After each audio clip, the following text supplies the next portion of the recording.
Salut à tous, ici Damien et bienvenue dans le podcast College Football de The Free Agent.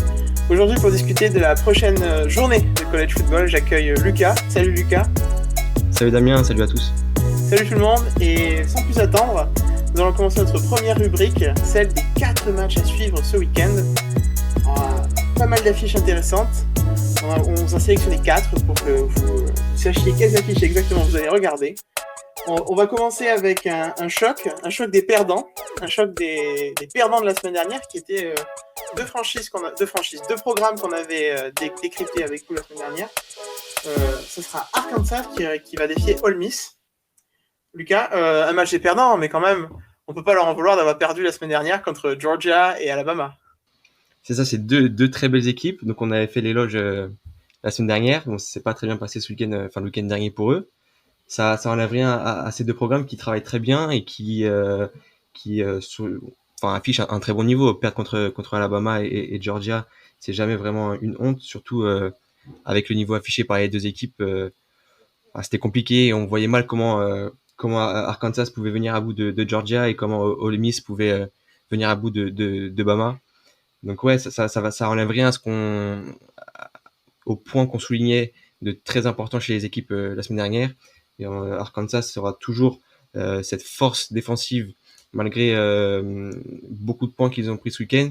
Ils ont toujours cette force défensive, cette mentalité de toujours de rien lâcher en défense. En attaque, ils sont toujours dangereux. Marquer 0 points face à la terrible défense de Georgia, c'est pas une honte en soi et c'est pas la première équipe de l'année qui subira ce mauvais résultat. Et Ole Miss de l'autre côté, il faut qu'ils se rachètent. Voilà, on attendait d'eux une meilleure réponse face à Alabama. Comme je l'ai dit, toujours très compliqué, surtout en attaque. Voilà, ils vont se racheter. Donc c'est vraiment deux forces qui vont s'affronter. La très grosse défense d'Arkansas face à la très très bonne attaque de Ole Miss.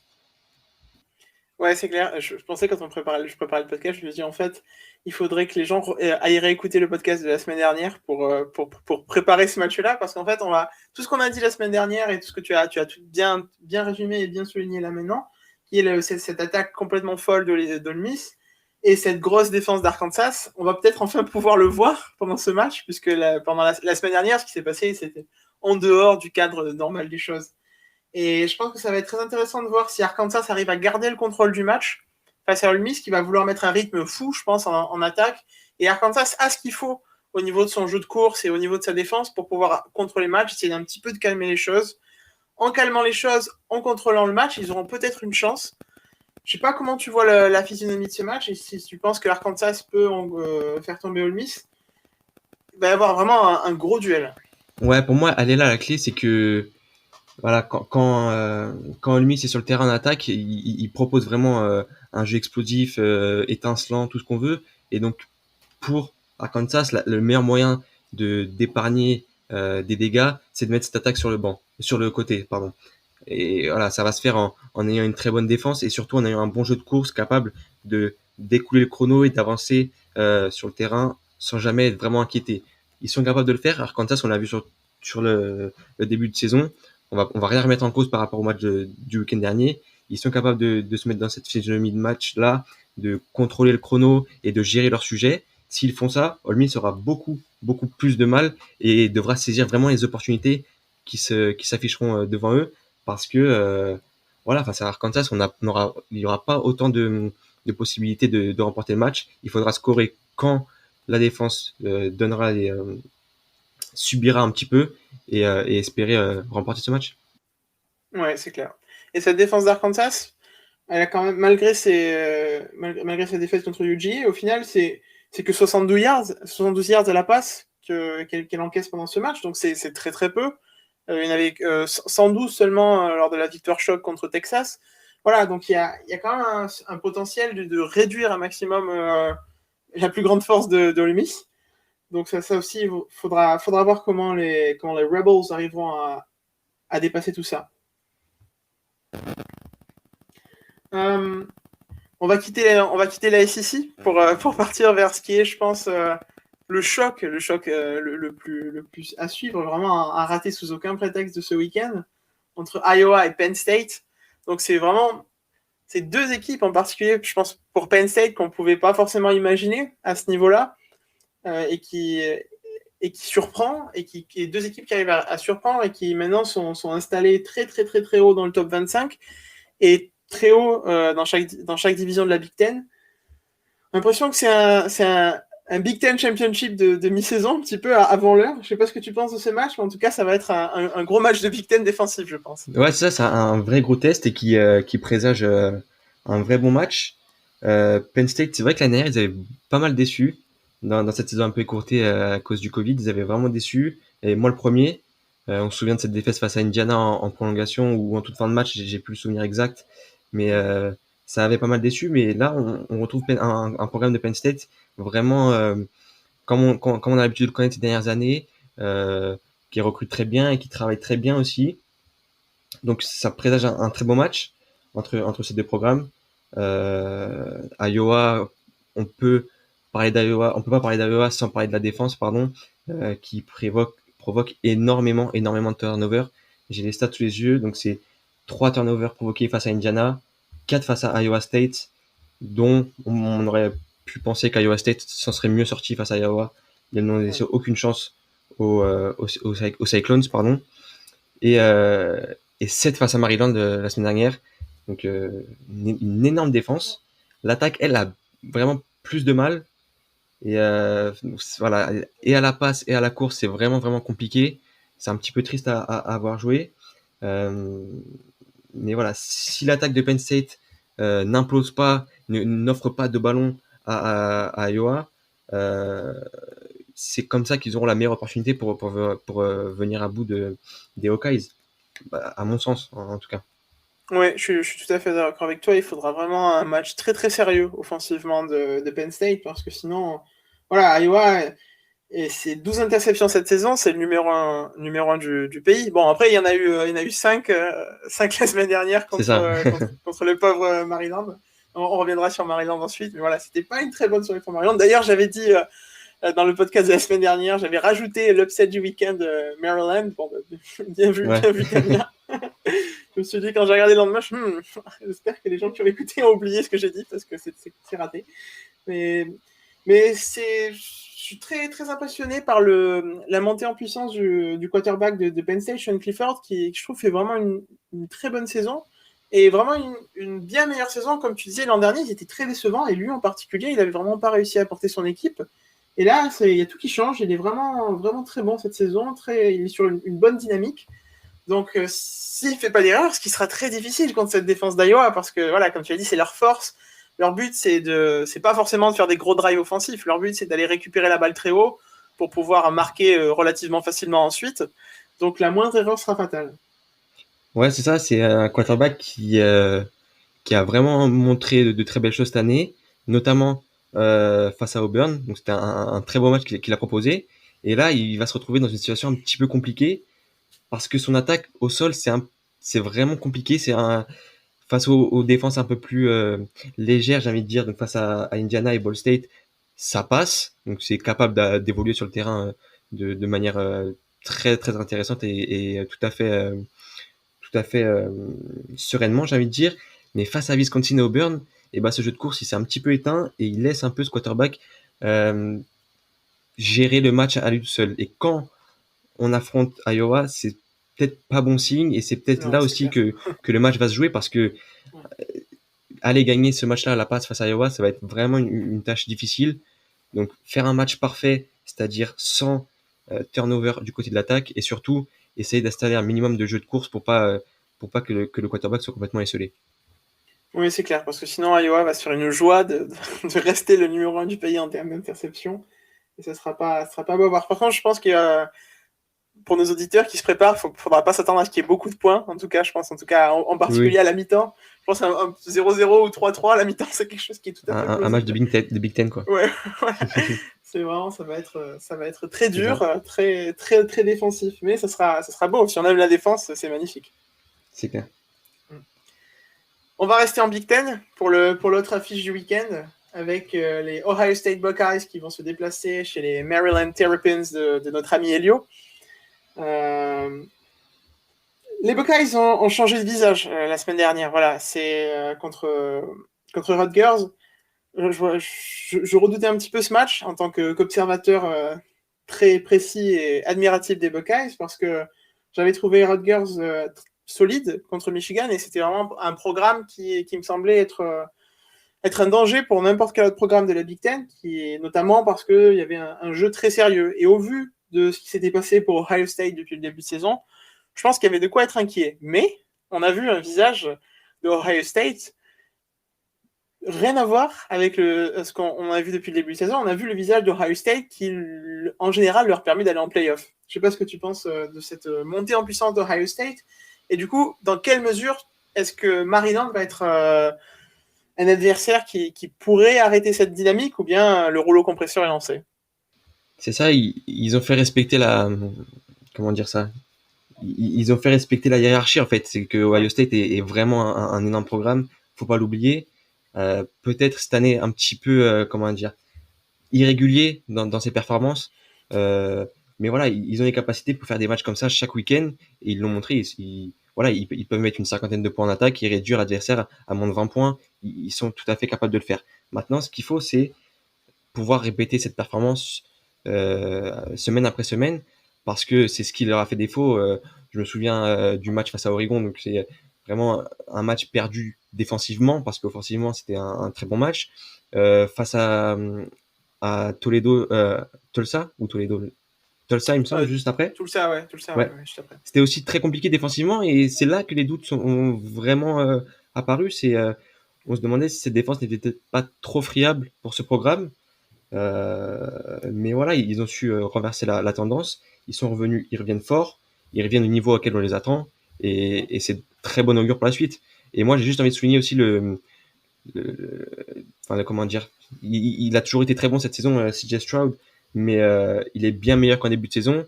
Et voilà, il Oui. faut pas oublier aussi que c'est un freshman et qu'il apprend aussi dans ce niveau-là qui est le college football et que petit à petit il monte en pression, il monte en régime. Et pour moi, il faut rien enlever à ce quarterback qui est très bon cette saison. Je sais pas ce que tu en penses. Ouais, il y a eu du moins bien, je pense quand même, mais bon, ça se comprend, puisque comme tu as dit, c'est un freshman.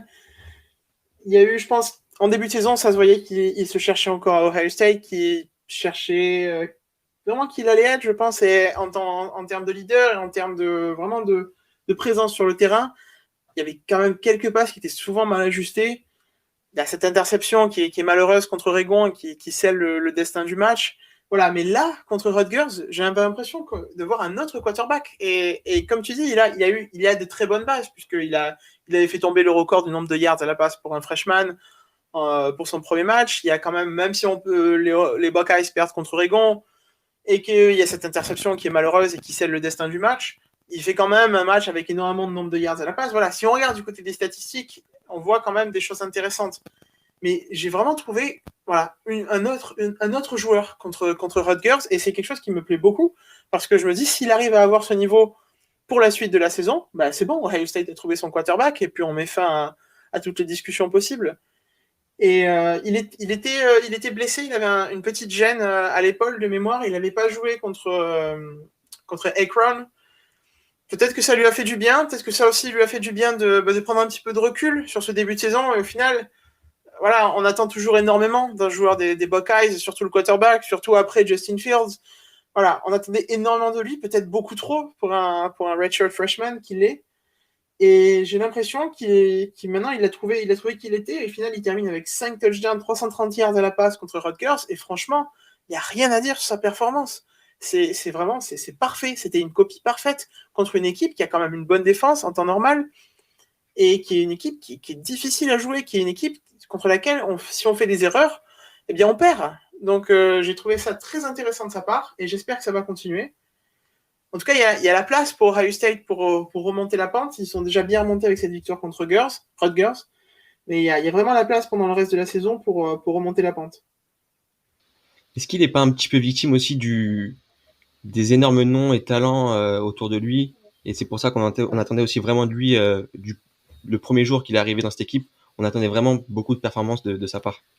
Ah ouais, non mais c'est clair, hein, je suis tout à fait d'accord avec toi. Voilà, quand tu as Chris Olave qui revient et même Garrett Wilson, bon, il revient pas, lui, il est toujours là, mais quand tu as Chris Olave et Jeremy Ruckert qui reviennent pour essayer de monter dans la draft, et que oui, alors ils attendent beaucoup d'un redshirt freshman, mais ça reste un joueur il a joué peut-être une fois, une dizaine de snaps la saison dernière. Voilà, c'est rien du tout. Il avait un peu joué contre Michigan State, mais le match était gagné de 40 points d'avance. Je veux dire, c'était rien du tout. Et vraiment, c'est un point très intéressant que tu soulèves parce que au final, consciemment ou inconsciemment, ces joueurs-là qui misaient énormément sur lui pour être des top 10 de draft, je pense à Chris Olave, voilà, ils attendent énormément de lui, mais peut-être que lui, voilà, il n'est pas exactement au même niveau, il n'est pas sur la même partie du chemin que l'était Justin Fields, voilà, où c'est impossible de faire une comparaison, et c'est peut-être aussi impossible qu'ils les mettent en valeur comme le faisait Fields. Il l'a fait contre Rutgers, voilà, il les a mis en valeur. Maintenant, je pense que les deux se mettent en valeur parce que Olave et Wilson sont terribles en yards après catch depuis le début de la saison, et ils l'ont été en particulier pendant cette victoire. Bon, j'aimerais parler des Buckeyes pendant toute la journée, mais on va peut-être parler un peu de Maryland aussi. Bah, juste pour ajouter un petit truc pour faire la transition, je dirais que avec un niveau comme ça de l'attaque, les petits soucis défensifs, ils peuvent être pas oubliés, mais ils peuvent se faire moins ressentir, et c'est vraiment de très bon augure pour les Buckeyes. Ouais, et la défense a été relativement solide, même très solide, avec pas mal d'interceptions contre Rutgers, donc c'était aussi un autre visage. Il y avait un nouveau play caller aussi en défense, si ma mémoire est bonne. Donc voilà, c'est un programme qui se cherche, mais on n'a pas l'habitude qu'il se cherche. Donc c'est vrai que ça faisait bizarre en début de saison, mais c'est normal aussi quand tu as autant de talent qui s'en va. Voilà, c'est très compliqué. Et Justin Fields, il était exceptionnel. On avait J.K. Dobbins aussi qui s'en va. Voilà, même s'il y a eu un très bon remplaçant au niveau des running backs, je pense qu'il n'y a pas du tout à se plaindre avec Trevelyan Henderson, le freshman qui est incroyable depuis le début de la saison. Et peut-être une des seules satisfactions des Buckeyes. Je veux dire, quand tout allait mal, c'était vraiment, on savait que lui, ça allait. Donc voilà, on verra pour la suite. Il y a encore beaucoup de gros matchs en fait pour Ohio State dans le calendrier qui vont leur permettre, s'ils se remportaient, certainement d'accrocher une place en playoff, et ça serait un gros retour en tout cas. Et pour Maryland, pour moi, les clés, ça va être aussi, bah, on l'a dit rapidement, mais ça va être, ils sont en attaque, s'ils jouent très bien, ils font le match qu'il faut, enfin, on va oublier le match de la semaine dernière face à Iowa, qui, voilà, ils sont passés au travers, et le fossé entre ces deux équipes était vraiment trop élevé pour espérer mener un combat face à eux. Mais là, cette semaine, en tout cas, en attaque, ils ont les armes pour pousser Ohio State dans ses retranchements et faire durer la rencontre, maintenir le suspense sur les 4 cartons. Ils ont les moyens en attaque. Et voilà, Tagovailoa, il faut qu'il se rachète, et il a à lui de saisir sa chance, et en tout cas, il a une bonne opportunité là ce week-end de le faire. Ouais, c'est clair. Et si on regarde les stats de Tua Tagovailoa, c'est vraiment très très solide. Il a presque 1500 yards à la passe, 12 touchdowns, 6 interceptions, mais il y en a 5 contre Iowa. Donc franchement, voilà, ce qui s'est passé la semaine dernière, si on le met de côté, c'est un début de saison qui est très très réussi de sa part. Il est vraiment très très bon, et voilà, la défense d'Ohio State est peut-être pas encore complètement en place, donc il y a un gros coup à jouer pour Maryland. En plus, le match avait été annulé l'an dernier, je sais pas si tu te souviens, à cause de la pandémie. Ouais. Et donc il y a aussi, je pense aussi une volonté de Maryland à un moment où le programme était vraiment fort, mais Ohio State avait quelques difficultés. Et on sentait qu'il y avait eu un vrai coup à jouer pour le coup, et donc le match a été annulé, et au final, Ohio State a continué d'exploser, et puis pour Maryland, c'était un peu plus compliqué. Mais là, il y aura une vraie volonté, je pense, pour eux de réussir ce match. Ils ont un calendrier aussi, Maryland, qui est très, très, très compliqué. Hein. Franchement, ils font Iowa, Ohio State en moins de 2 semaines. Ils doivent encore affronter Penn State, Michigan State et Michigan, d'ailleurs comme Ohio State. Et voilà, c'est très très dur pour eux. Et il y a de grandes ambitions pour ce programme qui a ce qu'il faut au niveau offensif pour réussir quelque chose. C'est un match qui m'intrigue énormément et que j'ai vraiment hâte de regarder. Je vous invite tous à le regarder si possible. Ce sera à 18h. C'est pas diffusé, c'est diffusé sur aucune chaîne française, mais avec le Big Ten Network ou d'autres services de streaming, vous pourrez le trouver. Ça sera un match très intéressant et un gros match de Big Ten, mais là, pour le coup, un match offensif, je pense. Là, on aura des points, on sera servi. Hein. Ouais. Si vous en avez marre d'attendre les points du côté de Iowa et de Penn State, vous pouvez changer de chaîne pour regarder Ohio State contre Maryland. Là, il y aura des points. Et on va quitter définitivement la Big Ten pour revenir en SEC. Et avec le dernier match clé à suivre de ce week-end, qui est Georgia contre Auburn.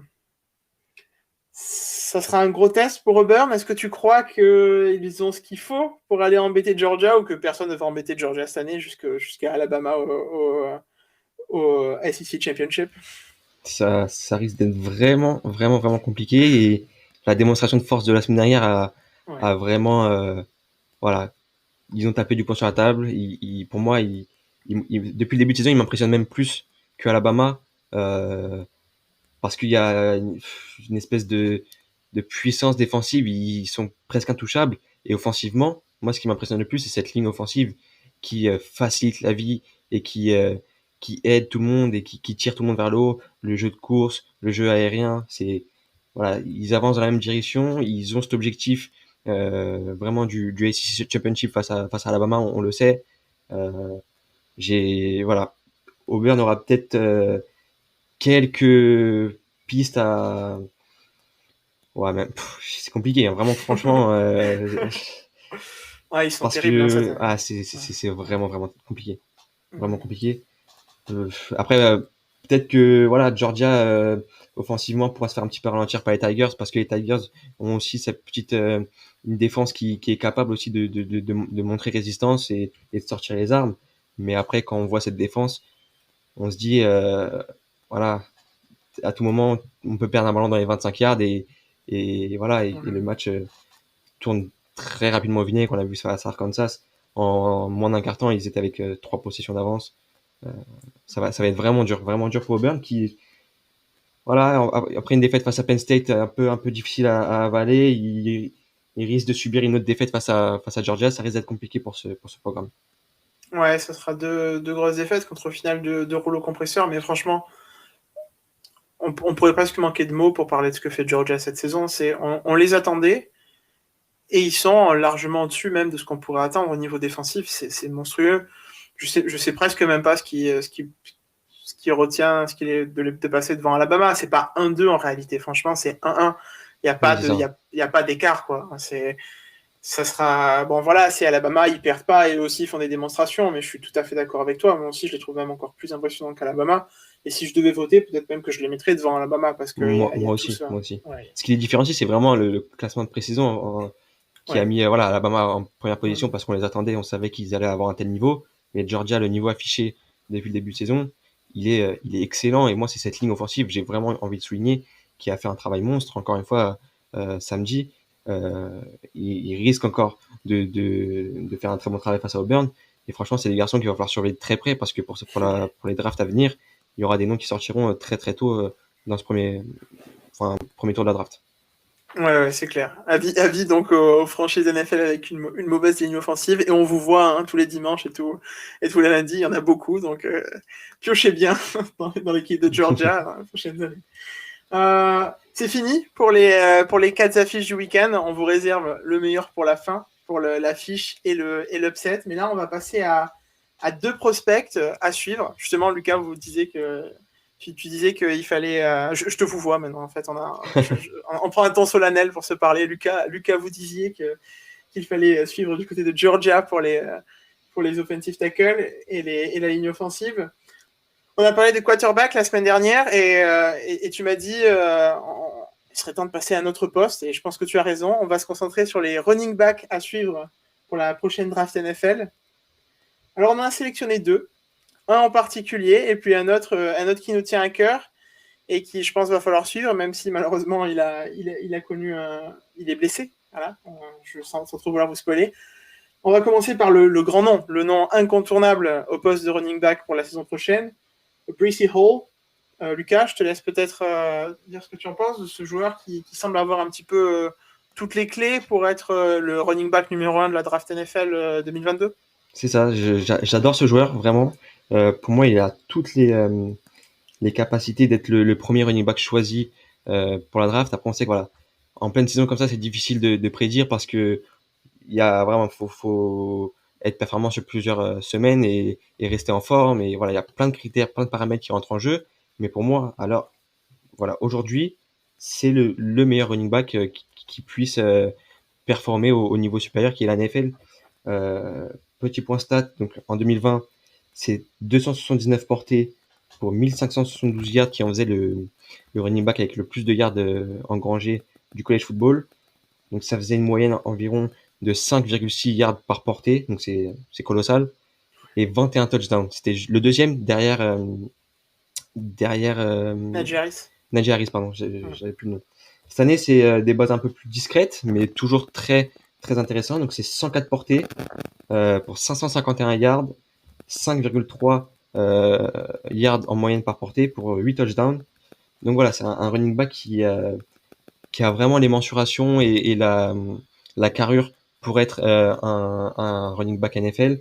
Donc c'est 1m85 pour 97 kg.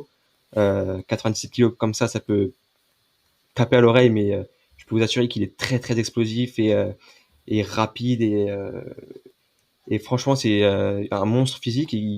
Il a les capacités, il risque de faire beaucoup de mal euh, les dimanches en NFL. Après, ce que je peux souligner, petit point d'axe d'amélioration, c'est le fait qu'il résiste peu au plaquage. Ça veut dire que quand le défenseur a les mains sur lui, euh, pour casser le plaquage et continuer sa course, c'est un peu plus compliqué. Mais c'est un problème mineur, on le voit que très rarement, et c'est quelque chose qui se travaille. Donc, pas de souci là-dessus. Et Breece Hall va faire des malheurs, risque de faire des malheurs en NFL. Ouais, c'est clair, il est très athlétique en fait. Et il mélange ses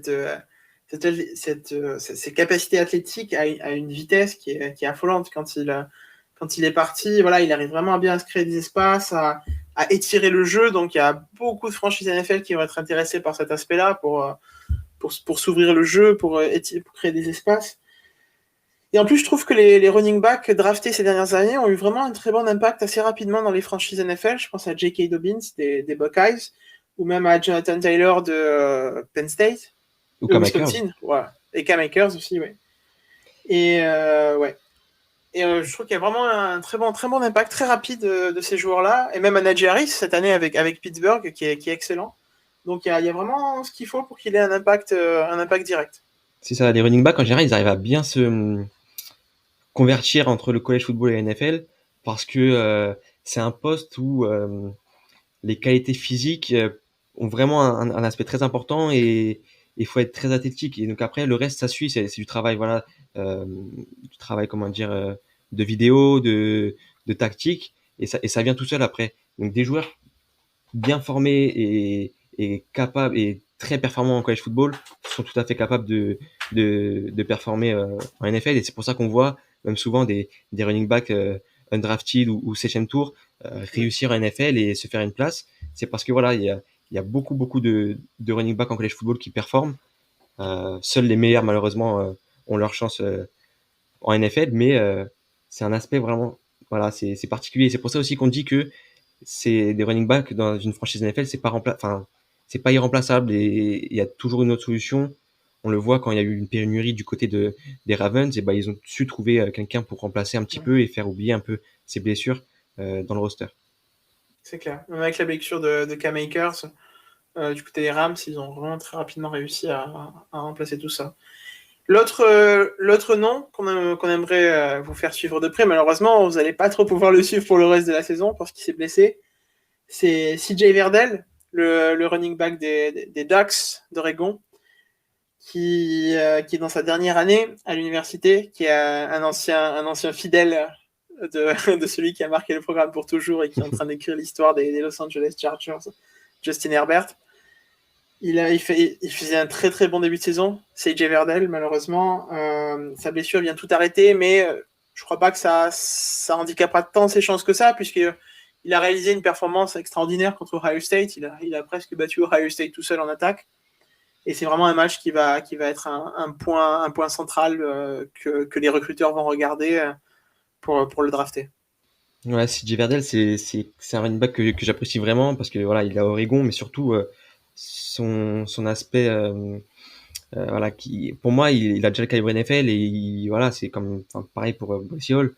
Euh, c'est quelqu'un aussi qui a beaucoup d'expérience. Il a été lancé à peu près au même moment que Justin Herbert. C'était vraiment le duo qui formait l'attaque des Ducks les années passées.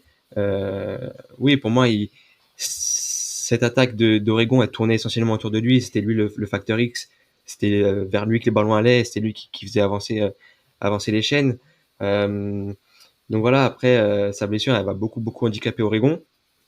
Même si Travis Dye, voilà, le duo Travis Dye et CJ Verdell était vraiment un poison pour les défenses qui affrontaient Oregon. Il sera, je pense qu'il va être capable de garder un peu le navire à bout de bras, j'ai envie de dire. Mais cette perte de CJ Verdell, donc voilà, il est out pour la saison, donc on le reverra que en NFL si jamais il est drafté. Et je pense qu'il sera drafté. Euh, donc ouais, c'est peut-être ça aussi le seul point négatif que j'ai envie de souligner, c'est peut-être sa santé. Voilà, sa blessure, j'espère elle est pas grave, j'ai pas de nouvelles plus que ça, mais je sais que par moment il a tendance à souvent voilà avoir des petits pépins physiques. J'espère que les recruteurs euh, verront que ça soit des problèmes mineurs, j'ai envie de dire, et qui impacteront pas son futur en NFL. Ouais, c'est clair. Et c'est pour le décrire sur ses qualités, c'est vraiment, je pense que ce qui ressort en premier quand on regarde jouer CJ Verdell, c'est sa vitesse. Quoi. C'est vraiment, c'est une flèche quand il est C'est ça, ouais. lancé, il est Mhm. vraiment inarrêtable. Quoi. C'est vraiment impressionnant. C'est vraiment un joueur que j'apprécie beaucoup. Et quand on réfléchissait au running back desquels on allait parler pour ce podcast, franchement, on n'a pas hésité longtemps Ouais, ouais. avant de trouver CJ Verdell. Quoi. C'était vraiment celui dont on voulait vous parler parce qu'on est tous les deux d'accord sur le fait qu'il a d'excellentes qualités. Il y a Et voilà, d'excellentes qualités, c'était ouais. le super lieutenant de Justin Herbert. Les deux ensemble ont fait cette attaque de Regon qui a été aussi réussie. Il a tout ce qu'il faut pour réussir en NFL. C'est une flèche, il est extrêmement rapide. On lui souhaite un très bon rétablissement. Je pense que ça devrait aller. Et bon, même s'il n'est pas drafté, il sera sélectionné en non drafté, mais je le vois mal ne pas se faire drafter en tout cas. Pour moi, il sera drafté. Pour moi, il sera Ouais, drafté, je suis voilà, d'accord. entre le troisième et cinquième tour dans ces eaux-là. Mais je pense qu'il aura vraiment un apport direct dans une franchise. Si Ouais. je devais résumer, on va résumer un petit peu son profil. Quelqu'un d'extrêmement explosif et rapide, donc tu l'as dit, Damien. Il a aussi un très bon apport dans le jeu aérien, parce que dans ce match face à Ohio State dont tu parlais, c'était le leader en yard parcouru à la course et en yard parcouru, enfin euh, en réception de À yard, la pardon. réception. Ouais. C'est ça. Mm. C'est quelqu'un qui a beaucoup d'expérience, donc il a joué énormément de matchs. Il a depuis très tôt dans ce programme d'Oregon, et aussi une protection de balle qui est vraiment intéressante. Et voilà, c'est quelqu'un de sûr et sur qui on peut compter. Ouais, c'est clair. Et contre Ohio State, c'est 2 touchdowns à la course, 161 yards, et un touchdown à la passe et 34 yards avec 3 réceptions. Donc c'est vraiment très fort. Et quand on regarde ces saisons avec Justin Herbert, on voit beaucoup de réceptions en 2018, 27 réceptions, 2 touchdowns, 10 touchdowns à la course, voilà, 14 réceptions aussi. Voilà. Donc comme tu dis, en plus c'est vraiment ce profil qui plaît énormément de running back capable de s'installer à peu près dans toutes les positions et d'être une double menace. Ça sera vraiment très intéressant à suivre pour la suite. On va passer au choc, à l'affiche de ce week-end, à l'affiche à suivre chez notre partenaire ESPN. Et n'oubliez pas, quand vous abonnant à l'ESPN Player, avec le lien qu'on va vous mettre en description dans ce podcast, vous aurez moins 40% sur l'abonnement annuel de l'ESPN Player. Sur l'ESPN Player, vous pourrez retrouver tout, tout le college football, tout le college basketball qui va pas tarder à commencer, de la MLB, de la NFL, des programmes originaux, des documentaires. Vraiment, vous aurez des heures, des milliers d'heures devant vous de sport US.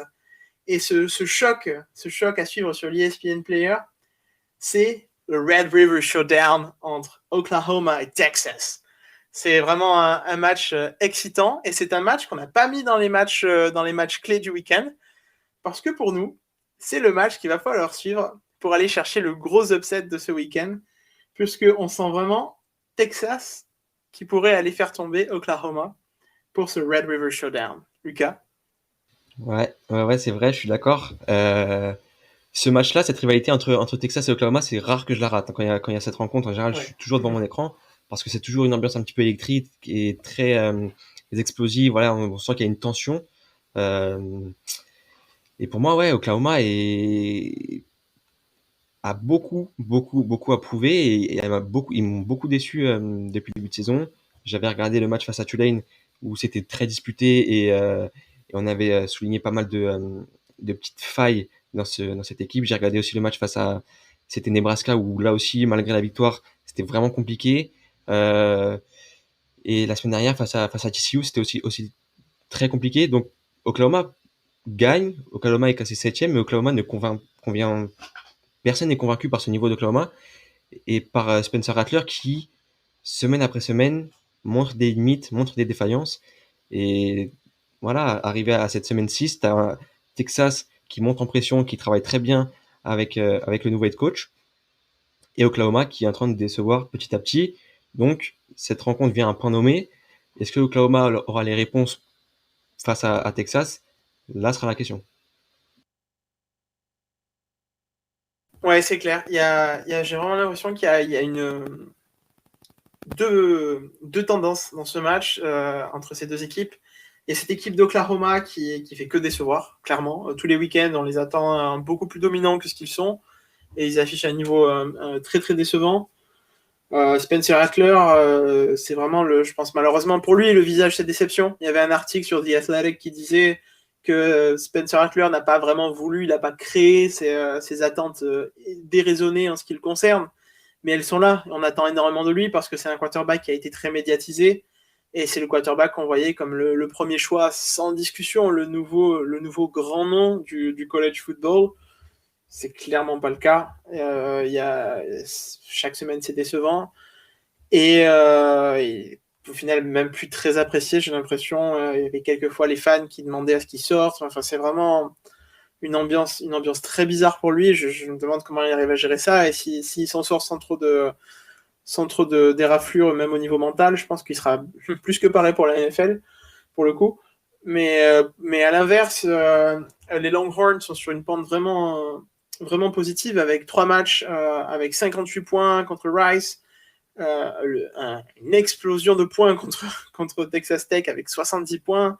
Voilà, depuis leur changement de quarterback avec Casey Thompson qui est beaucoup plus expérimenté, on reconnaît plus l'équipe de Texas et elle a vraiment ce qu'il faut au niveau offensif, je pense, pour aller essayer d'embêter Oklahoma et aller chercher peut-être une première victoire depuis 2018. Ouais, ça fait un moment qu'ils ont pas gagné cette rencontre de rivalité. Et pour moi, ils ont toutes leurs chances et la vapeur semble un petit peu changer de côté, enfin tourner. Ouais, pour moi, Oklahoma est loin d'être favori. J'ai pas les codes sous les yeux, mais Texas a de grandes chances de renverser Oklahoma. Après, comme on l'a dit, c'est une rencontre de rivalité, ça va être vraiment tendu, donc ça peut se jouer aussi à des détails. Attention à pas commettre d'erreurs qui seront fatales, parce que dans ces matchs-là, on sait que ça se joue à rien en général. Et juste pour revenir un petit peu sur Spencer Rattler, parce que j'aimerais réagir dessus, c'est un quarterback qui vit une descente aux enfers vraiment compliquée. C'était le meilleur quarterback qui sortait de l'État d'Arizona au lycée, très médiatisé depuis son lycée. Il a commit à Oklahoma, cette fac qui sort tant de grands noms au poste de quarterback. On pense à Baker Mayfield, Iceman, à Kyler Murray, Iceman également. On s'attendait à ce qu'il le soit aussi. C'est pour ça qu'il y a eu beaucoup d'attentes en début de saison. Il était le grand favori du Iceman en pré-saison. Et il déçoit, et il déçoit, et il déçoit. Et même dans son body language, quand on le regarde sur le terrain ou sur la sideline, il présage rien de bon et il faut vite se reprendre parce que parce que voilà, derrière, il y a des jeunes qui poussent et le public aussi, les fans euh, attendent mieux et peut-être la réponse ne viendra pas de lui, mais de son backup. Ouais, c'est clair. Peut-être. Ça peut être aussi. Ces matchs de rivalité, c'est toujours un petit peu difficile d'en parler parce que on a l'impression que. Enfin, quand je pense à ces matchs de rivalité, pour moi, la saison régulière s'arrête en fait. C'est des genres de bowl en fait. Il faut presque tout oublier et je me dis que c'est peut-être aussi une occasion pour lui Après, est-ce qu'il en a les ressources dans son jeu et au niveau mental? Ça, c'est une autre question. Mais c'est vraiment une occasion en or pour lui de se racheter et de relancer un petit peu la hype positivement en ce qui le concerne. Parce que s'il va chercher une victoire pour Oklahoma, et encore une fois, je sais vraiment pas s'il a les ressources, parce qu'il a l'air, comme tu le dis, il a l'air tellement usé au niveau mental avec cette descente aux enfers, que je sais même pas s'il en sera capable. Mais s'il y arrive, ça sera vraiment une victoire énorme pour lui et pour la suite de sa carrière. Ça peut totalement relancer, c'est clair, ça peut le relancer. Juste voilà, parce que j'étais un peu curieux, je suis allé voir sur le site d'ESPN, donc dans leur match-up predictor, donc c'est une petite stat qui mettent à disposition. On a Oklahoma à 56% devant Texas, surprenant parce que bon, pour moi Texas a de grandes chances et pour moi est devant. Je sais pas ce que tu en penses. Pour moi aussi, hein, vraiment, je maintiens qu'il y a une tendance positive chez Texas depuis le changement de quarterback. Et puis, depuis 3 matchs, là, c'est une montée en puissance. Et à l'inverse, il y a une déception continuelle de cette équipe d'Oklahoma depuis le début de la saison. Ils s'en sont bien sortis jusque-là. Franchement, souvent en fin de match, sur des matchs un petit peu serrés, sur des faits de jeu, des trucs, voilà. Ça sera peut-être, il y aura moins de chances, je pense, contre Texas, qui va leur donner beaucoup moins de place pour ce genre de petits sauvetages par la petite porte en fin de match, comme ça a été le cas depuis le début de la saison. C'est clair. Ouais. En tout cas, ça sera une ambiance, tu l'as souligné au début, une ambiance complètement folle, une ambiance électrique, une ambiance normale. On s'est vite réhabitué aux ambiances de college football, mais l'ambiance de Texas et Oklahoma, je pense que pour ceux qui n'ont jamais regardé des college football, franchement, abonnez-vous à ESPN c'est une rencontre à manquer. Connectez-vous. Ouais, c'est ça. Voilà. Et ça, il faut vraiment pas le rater parce que s'il y a un truc qui définit le college football, voilà, c'est ce genre de rivalité et ça va être extraordinaire. Il y a pas de mots pour décrire, c'est complètement fou. C'est déraisonné, les fans sont en furie totale, c'est extraordinaire. Vraiment, ça sera à suivre. Même rien que pour ça, je veux dire, si vous aimez pas le football, regardez cette ambiance complètement incroyable et je pense qu'après ça, vous allez aimer le football quoi qu'il arrive parce que ça va être complètement fou. Et c'est ce qui fait la beauté du college football, c'est en partie pour ça qu'on l'aime tant. Alors, vous êtes prévenus pour suivre ce potentiel upset, il faudra prendre la direction de l'ESPN Player. N'oubliez pas, on vous met le lien en description. Vous aurez 40% de réduction en vous abonnant via ce lien sur notre partenaire ESPN Player. C'est tout pour cette semaine. Je tiens à rappeler que 2 matchs de college football seront diffusés aussi sur beIN Sport. Donc, il y aura aussi donc, le Red River Showdown entre Oklahoma et Texas sur beIN Sport Max à 18h et Notre Dame contre Virginia Tech. Il y a un Français chez Virginia Tech que tu vas suivre de très près, Lucas, avec moi aussi, et que je vous invite à suivre tous. Peut-être que je te laisse en parler. C'est ça, Wilfried Penney, donc numéro 91, si vous l'apercevez sur le terrain ou sur la sideline, c'est une victoire pour le football en France. Toujours une grande fierté de voir des Français représenter fièrement la France et le football en France de l'autre côté de l'Atlantique. Ouais, c'est clair. Et il y a nos confrères, nos amis de Trick Play qui avaient fait une interview de lui. Si vous tapez son nom sur YouTube avec Trick Play, je pense que vous pourrez la retrouver. Ça vaut le coup de la regarder. Ils font un super boulot et ils sont géniaux, ils sont très sympas. Donc vraiment, vous ne perdrez pas votre temps à regarder cette interview. Merci à tous de nous avoir écoutés. Merci Lucas pour tes interventions. Merci à toi, c'était un plaisir.